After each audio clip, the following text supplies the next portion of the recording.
John Joseph Gotti Jr., conhecido pela história como um dos nomes mais temidos do crime organizado, veio ao mundo em 27 de outubro de 1940, no agitado bairro do Bronx, em Nova York. Seu pai, John Joseph Gotti Sr., era um trabalhador braçal que lutava para sustentar uma família numerosa, 13 filhos em uma casa onde a escassez era a regra. Embora muitos jornalistas tenham afirmado durante o auge de sua notória carreira que o pai de Gotti era um imigrante napolitano, o próprio Gotti insistia que seu progenitor havia nascido em Nova Jersey, filho de italianos que deixaram um pequeno vilarejo próximo a Nápoles, no sul da Itália. Há quem diga que o sobrenome Gotti remete aos tempos turbulentos do declínio do Império Romano, quando os godos, povos germânicos como os visigodos e ostrogodos, invadiram e se estabeleceram na Itália no século V. A teoria, embora pitoresca, é pouco provável, já que os sobrenomes só se consolidaram na Europa medieval séculos depois, entre os anos 1100 e 1200. Sua mãe, Filomena de Carlo, mais conhecida como Fanny, deu à luz o quinto filho do casal, que ao nascer, herdou não apenas o nome do pai, mas também sua semelhança física. A infância de Gotti foi marcada pela instabilidade. Ele mesmo chegaria a descrever o pai como um homem ausente, que raramente trabalhava e deixava a família à mercê da miséria, uma versão que, no entanto, não condiz inteiramente com a realidade.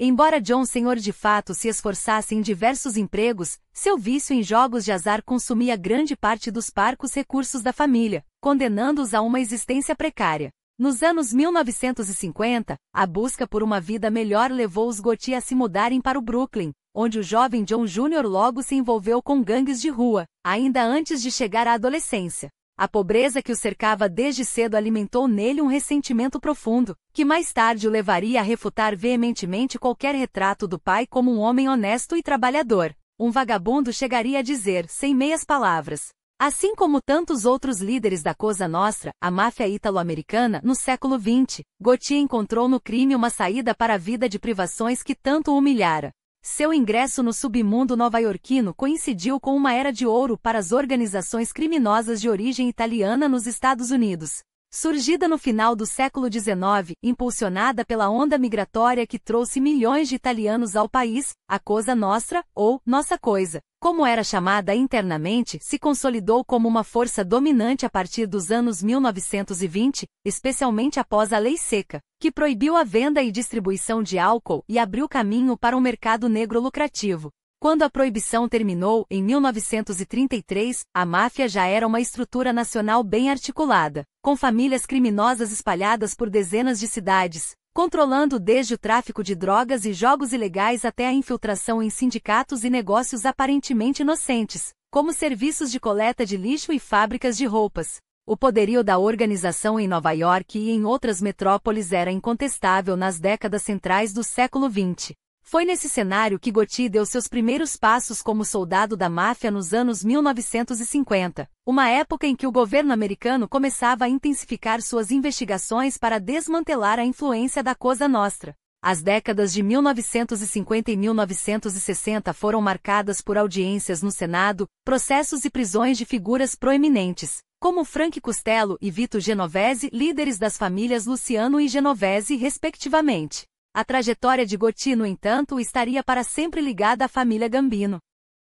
Tudo começou em 1931, quando, após uma sangrenta guerra entre clãs que dizimou recursos e vidas, os chefes das principais famílias criminosas de Nova York e de outras cidades, como Chicago, estabeleceram a Comissão, um conselho formado pelos bosses das grandes organizações, criado para definir territórios, evitar conflitos desnecessários e maximizar os lucros. Em Nova York, 5 famílias dividiam o poder, cada uma com suas áreas de atuação. Entre elas estava a família Mangano, chefiada na época por Vincent Mangano, que tinha como braços direitos Albert Anastasia e Carlo Gambino, este último um siciliano que chegará aos Estados Unidos em 1921. Gambino foi um dos grandes estrategistas da máfia italo-americana, além de uma breve passagem pela prisão no final dos anos 1930 por sonegação fiscal. Conseguiu escapar de longas penas e de tentativas de assassinato durante quase meio século no topo do crime organizado. Em 1951, Mangano desapareceu misteriosamente, supostamente vítima de uma ordem de Anastasia, que assumiu o controle da família, rebatizando-a como família Anastasia. Esse arranjo durou pouco. Em 1957, Anastasia foi executado a mando de Vito Genovese, e Gambino herdou o comando de uma das 5 famílias.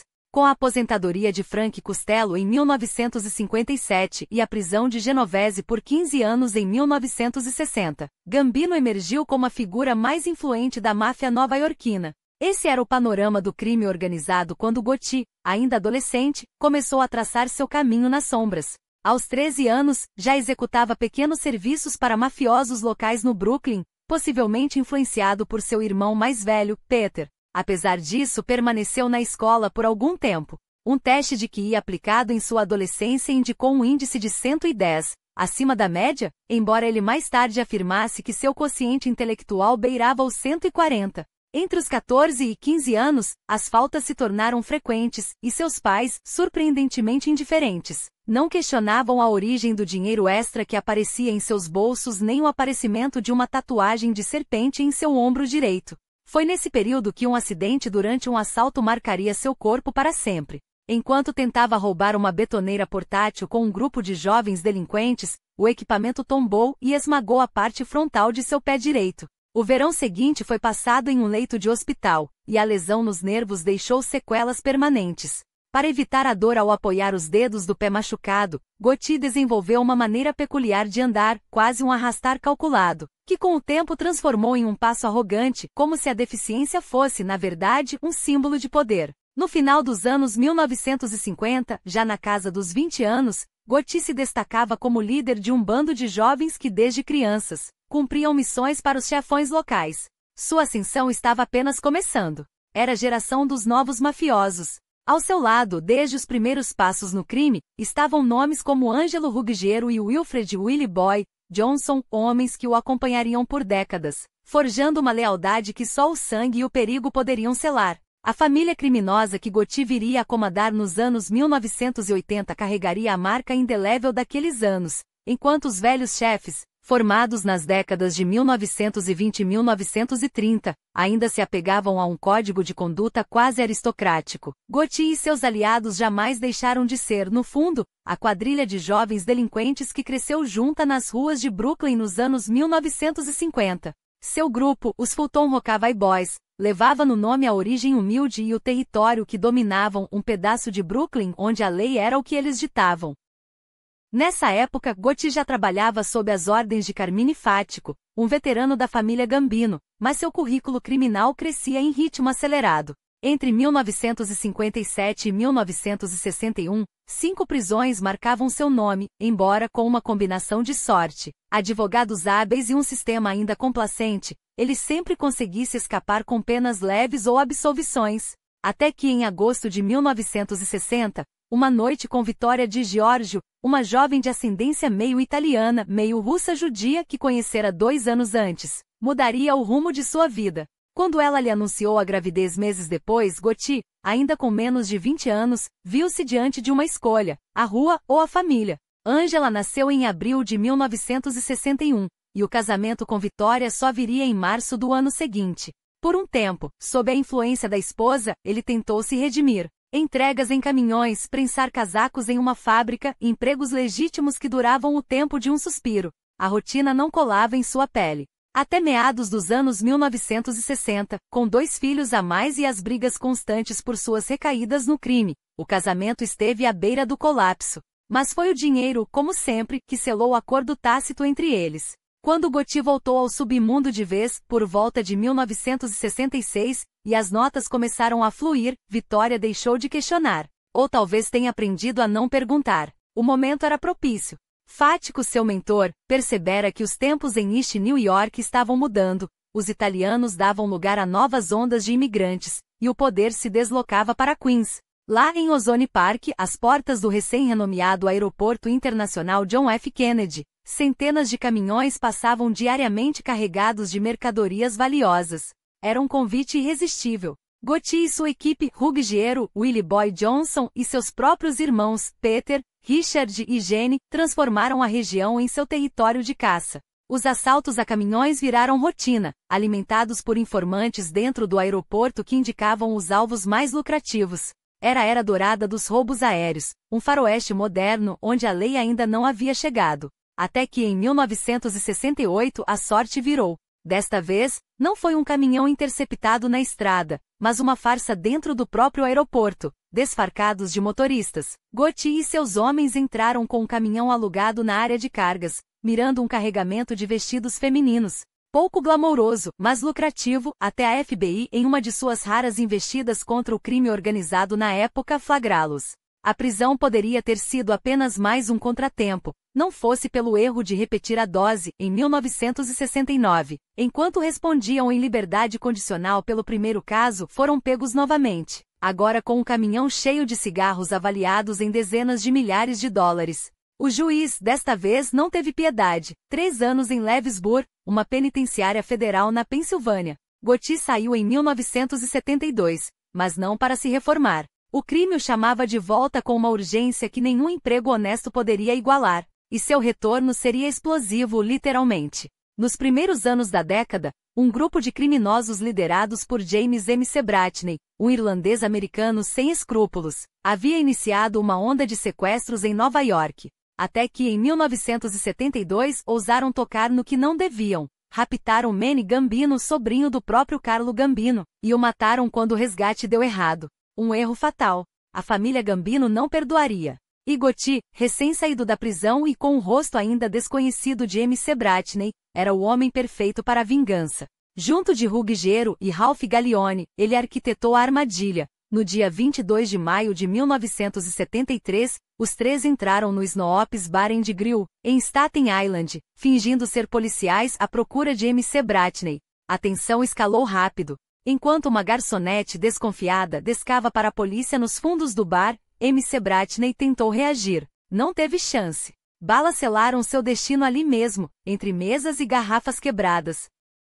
O assassinato rendia pontos com a cúpula da máfia, mas a execução pública era um risco calculado demais. Gallione, identificado por testemunhas, tornou-se um problema. Até dezembro daquele ano, seu corpo seria mais um a desaparecer nas estatísticas obscuras do crime organizado. Gauthier e Ruggiero acreditavam ter limpado o rastro. Mas havia um detalhe que escapara. Willie Boy Johnson, o velho companheiro, havia se tornado um informante. E sua traição, motivada em parte pela discriminação que sofria por sua ascendência indígena, estava prestes a desmoronar tudo. O que Johnson revelou à polícia não foi apenas um relato vago, foram detalhes precisos, nomes, datas e o papel central de Gauthier no assassinato de MC Bratney. Quando a notícia vazou que as autoridades estavam atrás dele, o instinto de sobrevivência do futuro da Perdon entrou em ação. Os últimos meses de 1973 e os primeiros de 1974 se transformaram em um jogo de gato e rato pelas sombras de Nova York.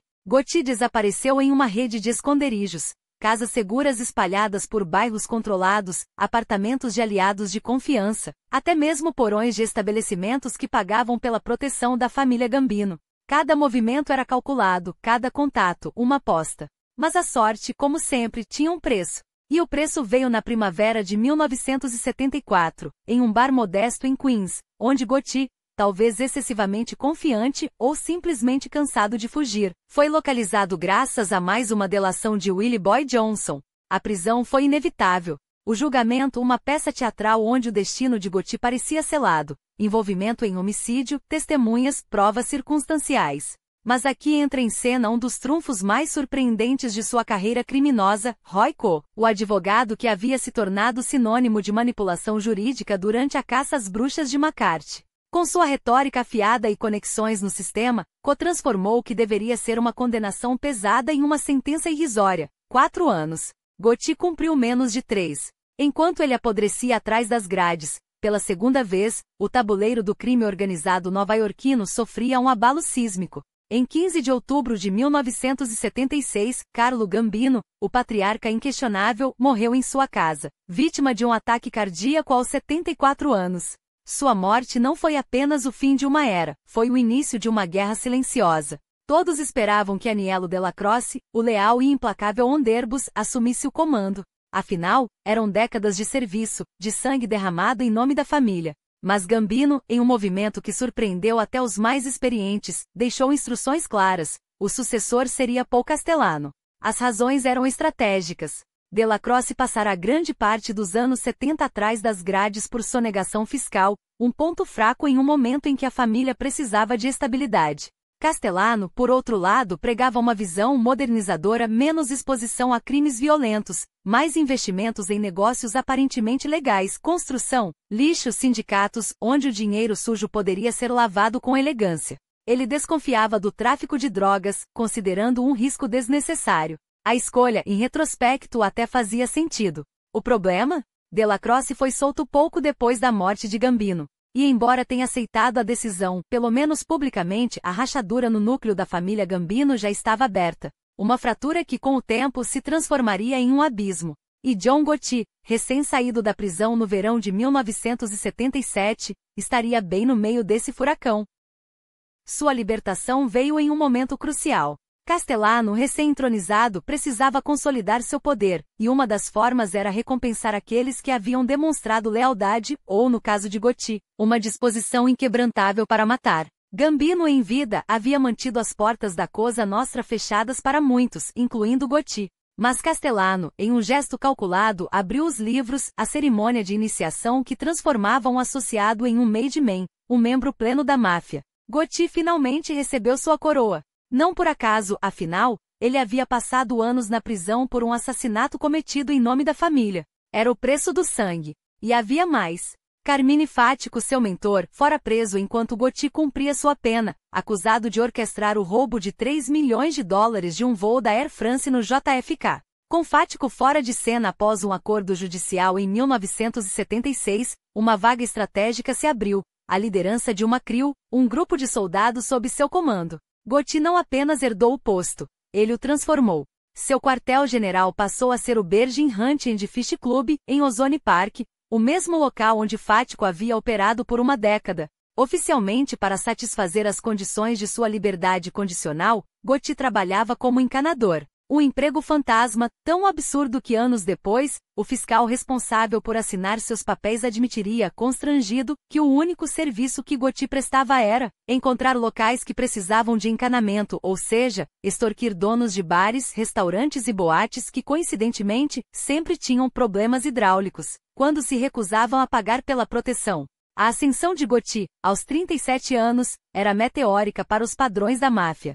Ele havia passado a maior parte da década anterior atrás das grades, e mesmo assim, em menos de um ano após sua soltura, já comandava uma das crus mais lucrativas da família Gambino. O segredo? Uma combinação letal de carisma, violência e um instinto inato para o lucro. Desde os dias de gangue na adolescência, Gotti já exibia uma autoridade natural, aquela que não pede permissão, mas exige obediência. Seus homens, muitos deles antigos companheiros das ruas dos anos 50, sabiam que cruzá-lo era um erro fatal. E os números não mentiam. Em pouco tempo, sua CRIO se tornou a mais rentável da família, superando até as operações de veteranos com décadas de experiência. Mas o sucesso tinha um lado sombrio. A mesma lealdade cega que Gotti exigia de seus homens era minada por sua própria arrogância. Alguns de seus aliados mais próximos, homens como Angelo Ruggiero e Jenny Gotti, seu próprio irmão, há anos vinham proclamando em bares e reuniões clandestinas que a máfia nova-iorquina precisava de sangue novo,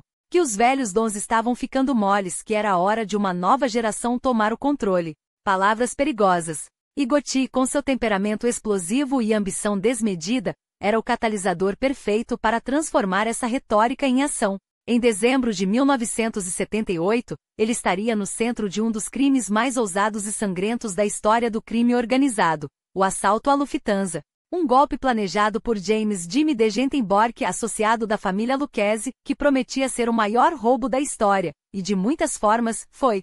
5 milhões em dinheiro, quase 1 milhão em joias, tudo retirado do terminal de carga da Lufthansa no JFK. Mas o que deveria ser um triunfo virou um banho de sangue. Bork, paranoico, decidiu eliminar qualquer um que pudesse ligá-lo ao crime. E aqui Gotti teve um papel indireto, mas crucial. Um dos motoristas da fuga, Parnell Stax Edwards, deveria levar a van usada no assalto para um ferro velho de propriedade de Gotti, onde seria destruída. Em vez disso, Edwards, em um acesso de euforia ou estupidez, estacionou o veículo perto do local combinado e foi celebrar com sua namorada, e uma bolsa de cocaína. A polícia encontrou a van em horas com impressões digitais que aceleraram a investigação. Mas o ano de 1978 ainda reservava outro capítulo macabro. Semanas depois do assalto, Gotti estaria envolvido no assassinato de Thomas DeSimone, o mesmo que inspiraria o personagem Tommy DeVito em Os Bons Companheiros. DeSimone era um bom ganhador de dinheiro, mas também um psicopata imprevisível, responsável, entre outras coisas, pelo assassinato de William Bentena, um respeitado membro da família Gambino e antigo superior de Gotti nos anos 60. Sua morte em 1970, logo após sair da prisão, havia sido o primeiro de uma série de erros fatais. E agora, com DeSimone se tornando um risco cada vez maior, falando demais, ameaçando demais, a sentença foi executada. Mais um corpo. Mais um segredo enterrado. Desaparecer por completo da cena nas semanas seguintes à morte de Delacroce. Em vez de comparecer ao funeral, um gesto mínimo de respeito que até mesmo os inimigos mais ferrenhos da Cosa Nostra costumavam observar, Castellano se trancou em sua fortaleza em Todd Hill, rodeado por guardas e isolado do mundo. Para Gotti foi a gota d'água. A recusa em prestar homenagens a um capo da estatura de Delacroce não era apenas uma afronta pessoal. Era uma declaração de guerra silenciosa, um sinal de que Castellano via seus subordinados como peões descartáveis, não como sócios em um negócio que dependia da lealdade acima de tudo. E Gotti, que já vinha colecionando ressentimentos há anos, não precisava de mais motivos. O plano foi posto em movimento com uma precisão cirúrgica. Em 16 de dezembro de 1985, enquanto Castellano se preparava para mais uma noite em seu restaurante favorito, o Sparks Steakhouse na Manhattan, Gotti e seus aliados, entre eles Sammy Dobu Gravano, Frank DeSico e Joseph Joe Boot Corral, organizaram o golpe final. Uma equipe de atiradores, liderada por Vincent Vini Artuso, aguardava do lado de fora. Quando Castellano chegou, acompanhado por seu motorista e guarda-costas Thomas Bilotti, os homens se aproximaram com a frieza de quem cumpre uma tarefa burocrática. Bilotti foi o primeiro a cair, atingido por uma saraivada de tiros enquanto ainda tentava reagir. Castellano, já idoso e lento, mal teve tempo de entender o que acontecia antes de ser executado com 2 tiros na cabeça. Os corpos ficaram estirados na calçada, sob a neve que começava a cair, enquanto os assassinos sumiam na noite. Missão cumprida. A mensagem era clara, a era Castellano havia terminado. E mais importante, a Cosa Nostra não pertencia mais aos chefes que se escondiam atrás de muros e advogados, mas aos homens dispostos a sujar as mãos. Gotti, agora o capo de Tutti Capi de fato da família Gambino, não perdeu tempo em consolidar seu poder. Em menos de um mês, ele foi oficialmente coroado como novo boss em uma reunião com as outras famílias, onde sua ascensão foi ratificada sem contestação. Afinal, quem ousaria desafiar um homem que havia eliminado o chefe mais poderoso de Nova York com um único movimento? Mas o sangue derramado na frente do Sparks não foi apenas um ajuste de contas interno. Foi um aviso ao FBI, à imprensa e a qualquer um que duvidasse de sua determinação. John Gotti não era um gangster comum. Era um estrategista implacável, um homem que transformava fraquezas em armas e inimigos em exemplos. E enquanto os jornais do dia seguinte estampavam manchetes sobre o massacre do Sparks, Gotti já estava traçando seus próximos passos, porque para ele, o poder não era um destino, mas uma campanha permanente. E Nova York, mais uma vez, estava prestes a aprender isso da maneira mais dura. O erro de Castellano não foi apenas ignorar o funeral de Delacroce, foi promover Thomas Bilotti, um homem leal ao antigo regime, como seu novo braço direito. Os sussurros nos bastidores não deixavam dúvidas. Com Delacroce fora do caminho, Castellano planejava desmantelar a equipe de Gotti, esmagando sua influência como quem apaga um cigarro no chão. Mas Gotti não era o tipo que esperava pela faca nas costas. 2 semanas depois da morte de Delacroce, ele agiu. Não com uma traição silenciosa, mas com um golpe tão ousado que abalaria os alicerces da Cosa Nostra. Era 16 de dezembro de 1985, uma noite fria em Midtown Manhattan, quando Castellano desceu de seu carro em direção ao Sparks Steakhouse, um de seus refúgios prediletos. Ele nem sequer teve tempo de ajustar o casaco. 3 atiradores surgiram como sombras e em segundos Castellano e Bilotti jaziam no asfalto crivados de balas. Gotti, em um carro próximo, passou pelo local minutos depois, não por acaso, mas para confirmar com os próprios olhos que o trabalho estava feito. Não havia espaço para dúvidas, o antigo chefe e seu protegido estavam mortos, e o sangue na calçada era a assinatura de uma nova era. O problema? Gotti não havia pedido permissão. Não consultou a comissão, o conselho dos chefes que rege as regras do submundo. Não buscou bênção, nem sequer um sinal de aprovação. Ele simplesmente agiu e violando um dos mandamentos sagrados da máfia, nenhuma execução de alto escalão sem consentimento. Era um ato de rebeldia, um desafio lançado não apenas aos rivais dentro da família Gambino, mas a toda a estrutura do crime organizado. E no entanto, a audácia tinha seu preço. Em questão de dias, um comitê se reuniu e, contra todas as expectativas, coroou Gotti como chefe interino. Em janeiro de 1986, a decisão foi oficializada. O dono de Nova York havia ascendido. Mas o trono estava longe de ser estável. Frank DeSico, seu primeiro braço direito, durou poucos meses. Uma bomba em seu carro explodiu sua vida em abril, cortesia dos leais a Castellano. Gotti, porém, não vacilou. Substituiu-o por Joseph Hermone, um veterano da família desde os anos 1930, um homem que conhecia as regras do jogo antes mesmo que Gotti nascesse. O império que herdou era colossal, centenas de soldados, operações que iam do tráfico de drogas ao controle de sindicatos, passando por jogatina e até mesmo o lucrativo negócio do lixo. $500 bilhão por ano circulavam naquele império, e uma fatia generosa ia parar nos bolsos de Gotti. Mas o poder, ele logo descobriria, não era apenas sobre dinheiro, era sobre sobrevivência. E a sobrevivência em 1986 estava ameaçada. Quando Gotti assumiu, a família Gambino já sangrava. Processos se acumulavam contra seus principais homens, alguns por drogas, justamente quando a guerra contra o narcotráfico atingia seu auge, outros por causa das gravações que haviam derrubado Ângelo Ruggiero anos antes. Era a hora de jogar com diplomacia, de recuar para reorganizar as peças. Gotti fez o oposto. Em vez de se esconder, ele se exibiu. Em vez de silenciar, ele gritou. E Nova York ouviu. Nas semanas finais de 1985 e nos primeiros meses de 1986, os jornais já estampavam seu nome como provável arquiteto da morte de Castellano. Mas Gotti não se contentou em ser uma nota de rodapé, ele virou manchete permanente. Vestido com ternos impecáveis, frequentando os restaurantes mais exclusivos da cidade, ele não apenas tolerava as câmeras, ele as provocava. Um piscar de olho aqui, um sorriso cínico ali. Não havia timidez, nenhuma sombra do velho código que ditava que um chefe deveria ser um fantasma. Pelo contrário, Gotti se transformou em lenda ainda em vida, o da Perdon, o gangster elegante cujo nome rolava nos lábios dos repórteres como se fosse um personagem de filme. Mas nem todos aplaudiam. John Alite, um antigo associado, mais tarde cuspiu sua opinião sem meias palavras. Ele fez tudo alto sem inteligência. Quando falam do assassinato de Castellano, eu digo que foi a coisa mais burra já feita na história. E de fato, desde o primeiro dia no comando, Gotti teve um alvo nas costas. A polícia, os promotores, o FBI, todos queriam sua cabeça. Era o auge da guerra às drogas, e enquanto Castellano mantinha o tráfico em segundo plano, Gotti o expunha como um troféu.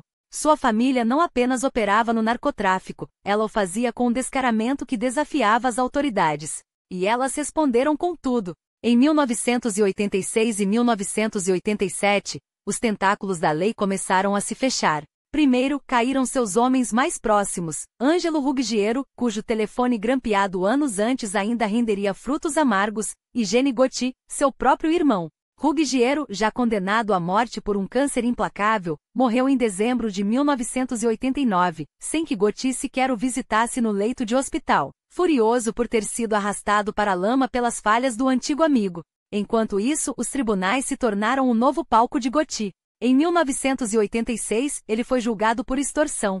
Sua defesa?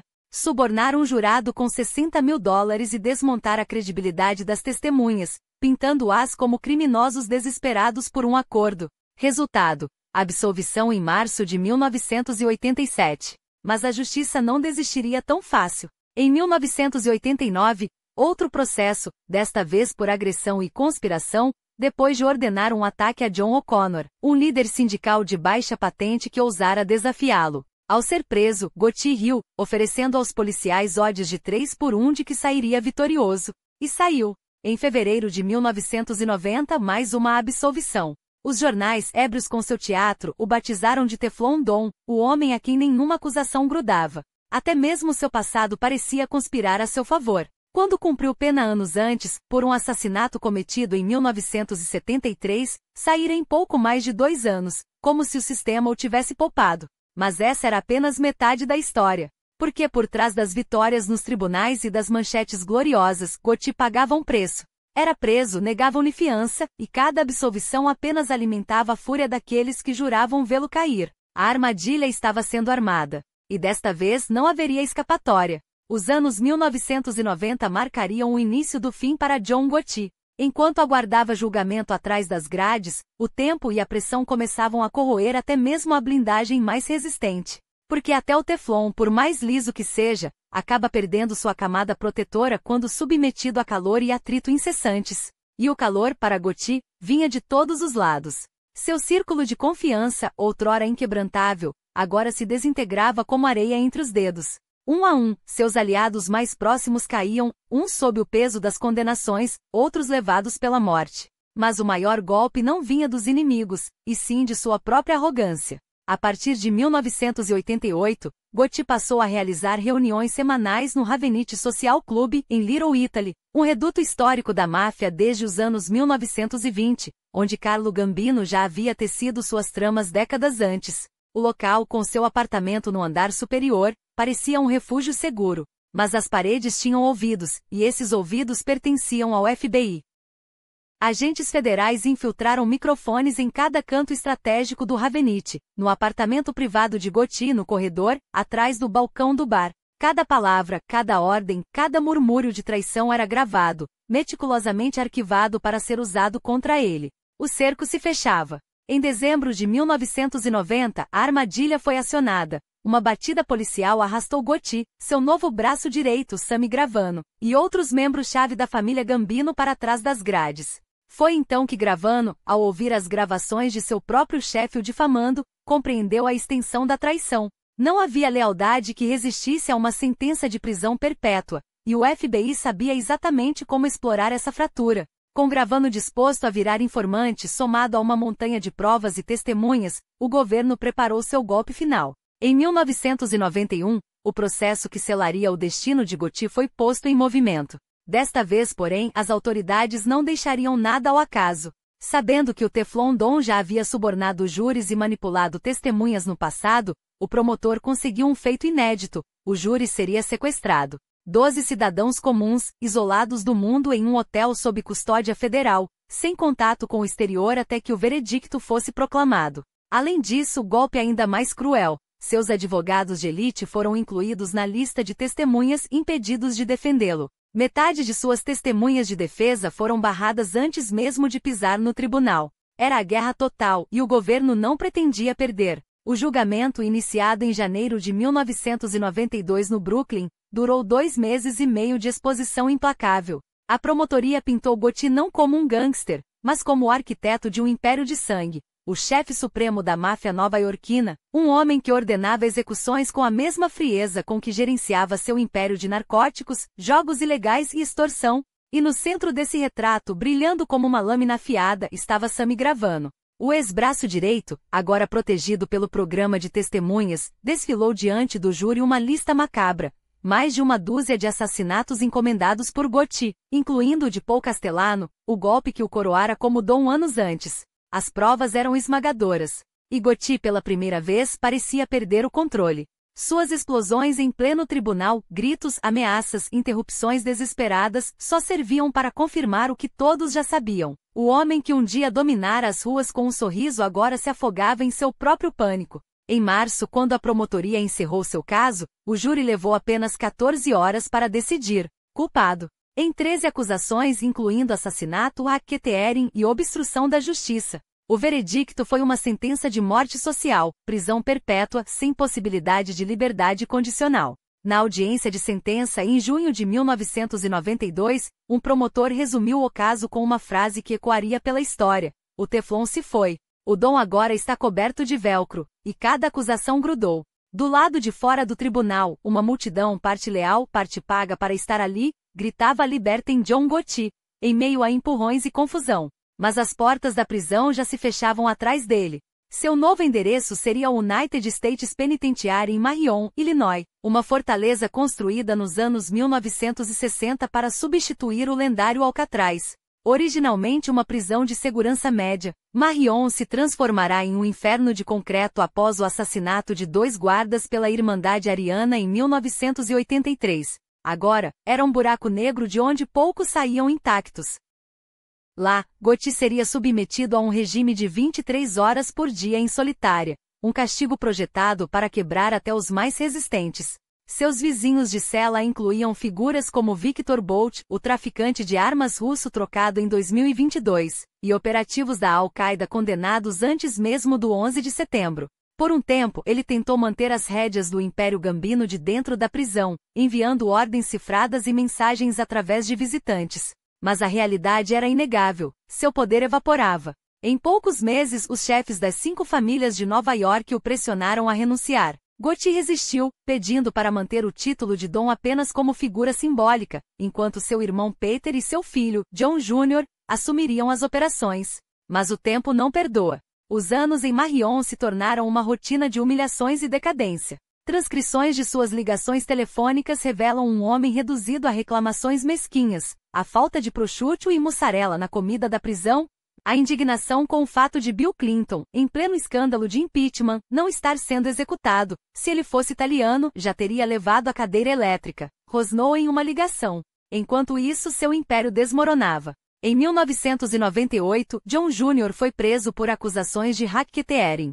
Gauthier ordenou que o filho não colaborasse com a justiça, mas John Jr. fez um acordo, trocando 6 anos e meio de prisão por sua liberdade futura. Peter Gauthier tentaria segurar as pontas, até também cair nas malhas da lei anos depois. O golpe final veio de onde menos se esperava. Em 1996, um detento chamado Walter Johnson agrediu Gauthier dentro da prisão. O Dom, outrora intocável, tentou comprar sua vingança oferecendo dinheiro à Irmandade Ariana para matar Johnson, mas o agressor foi transferido antes que a ordem fosse executada. Era o símbolo perfeito de sua queda. Nem mesmo atrás das grades seu nome inspirava o terror de outrora. E então veio o diagnóstico. 1998.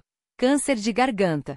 Uma ironia cruel para um homem que passará a vida rodeado de charutos e cigarros, negociando com a morte como se ela fosse apenas mais um inimigo a ser subornado. Transferido para uma prisão médica em Springfield, Gauthier enfrentaria sua batalha final não contra promotores ou rivais, mas contra um inimigo que nem mesmo seu dinheiro ou influência poderiam deter. Missouri, um destino irônico, o mesmo para onde Vito Genovese, o temido chefe da família Genovese, fora enviado 3 décadas antes para apodrecer atrás das grades. Lá, o tumor foi extirpado e Gauthier por um breve momento voltou a Illinois.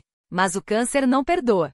Em 2000 a doença retornou com força total, arrastando-o de volta a Missouri, onde seu corpo, outrora imponente, se consumiria em agonia. Em junho de 2002, aos 61 anos, John Gauthier expirou, não em um leito de hospital luxuoso, não em um esconderijo blindado, mas em uma cela médica, reduzido à condição de mais um prisioneiro doente, mais um nome em um relatório carcerário. Seu funeral em Brooklyn foi um espetáculo de ausências. A igreja local, constrangida por seu passado sangrento, permitiu apenas uma cerimônia discreta. Nenhum cortejo fúnebre grandioso, nenhuma multidão de mafiosos de terno escuro prestando suas últimas homenagens. A maioria dos made men da família Gambino já estava presa, vítima da mesma onda de processos que Gauthier, em sua arrogância, ajudara a desencadear. Os poucos que compareceram o fizeram com descrição, como se o próprio ar de Nova York já não suportasse mais o peso de sua lenda. E assim, com sua morte, fechava-se um capítulo não apenas de uma vida, mas de uma era. A Cosa Nostra que Gauthier herdara nos anos 1950, poderosa, entranhada nos poros do poder, capaz de ditar leis nas sombras, já não existia mais. As cidades americanas, outrora terra fértil para o crime organizado, tornaram-se menos selvagens, menos permeáveis à corrupção sistemática. A militarização da polícia, a guerra às drogas e as penas draconianas esmagaram as operações tradicionais da máfia. Os políticos que antes se curvavam aos chefes em trocas de favores nos bastidores, agora respondiam a lobistas em Washington, onde o dinheiro fala mais alto que as ameaças veladas. Mas o golpe mais cruel veio da própria evolução do crime. A era digital transformou o submundo. Fraudes cibernéticas, lavagem de dinheiro via criptomoedas e esquemas transnacionais substituíram os empréstimos a agiotas, os cassinos clandestinos e os sindicatos corruptos. Enquanto a máfia italiana-americana se apegava a rituais ultrapassados, novos players, como a máfia albanesa, aliada à temível 'Ndrangheta calabresa, invadiam seus domínios com uma violência ainda mais brutal, sem o fardo das regras que Gauthier tão descaradamente violara.